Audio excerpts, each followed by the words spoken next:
لفظ تصوف کا ابتدا عہد رسالت اور صحابہ کرام کے دور میں جس طرح دین کے دوسرے شعبے مثلا تفسیر، اصول فقہ، علم الکلام وغیرہ کے نام اور اصطلاحات وضع نہیں ہوئی، ہر چند کے اصول و کلیات موجود تھے اور ان عنوانات کے تحت یہ شعبے بعد میں مدون۔ اس طرح دین کا یہ اہم شعبہ یعنی تصوف بھی اصول کے لحاظ سے اس دور میں موجود تھا، کیونکہ تزکیہ باطن خود پیغمبر صلی اللہ علیہ وآلہ وسلم کے فرائض میں شامل تھا۔ وَيُزَكِّيهِمْ، آپ صلی اللہ علیہ وسلم اور صحابہ کی زندگی اسی کا نمونہ تھی، لیکن اس کا تدوین بھی دوسری شعبوں کی طرح بعد میں ہوئی۔ نیز صحابیت کے شرف اور لقب کے موجودگی میں اسے علیحدہ اصطلاح کی ضرورت بھی دور صحابہ میں نہیں تھی۔ یہی وجہ ہے کہ صحابہ کو متکلم، مفسر، محدث، مفتی اور صوفی کے القاب استعمال نہیں کیے گئے۔ قرآن حکیم میں حقیقت، تصوف،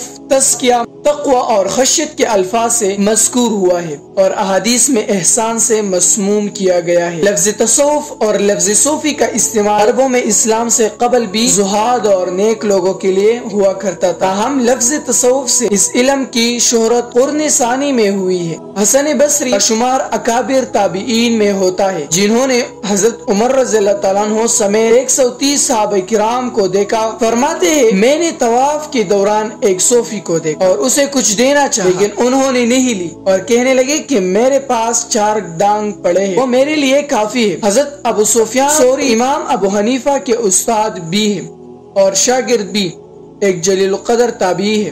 فرماتے ہیں ابو ہاشم صوفی نہیں ہوتے تو میں ریا کے دقائق سے واقف نہیں ہوتا۔ امام قیشری جو 5ویں صدی ہجری کی عظیم اکابرین میں سے ہے، حضرت حجویری معاصرین میں سے ہے، فرماتے ہیں یہ لفظ صوفی اکابر کے ساتھ مشہور ہوا جو 2 صدی ہجری سے قبل گزرے ہیں۔ شیخ عین القضا حمدانی تمہیدات میں فرماتے ہیں بغداد میں وہ حقیقی ہستی ہے جو سب سے اول اسلام سے مسموم ہوئی۔ وہ اب تک صوفی کی دو مشائخ اور قدماء صوفیہ میں سے تھے۔ اب تک صوفی شیخ بشیر بن حارث الحافی اور شیخ سر سقطی سے قبل گزرے ہیں۔ علامہ ابن جوزی فرماتے ہیں کہ بشیر حافی کا وصال 227 ہجری میں، شیخ سر سقطی کا انتقال 252 ہجری میں ہوا، اس لیے تسلیم کرنا پڑے گا شیخ اب تک صوفی 2 صدی ہجری سے تعلق رکھتے تھے، بلکہ کلمہ تصوف کا استعمال اسلام سے قبل جاہلیت میں بھی عربوں میں مروج تھا۔ علامہ ابن منظور لغت کے مشہور کتاب لسان العرب میں فرماتے ہیں صوف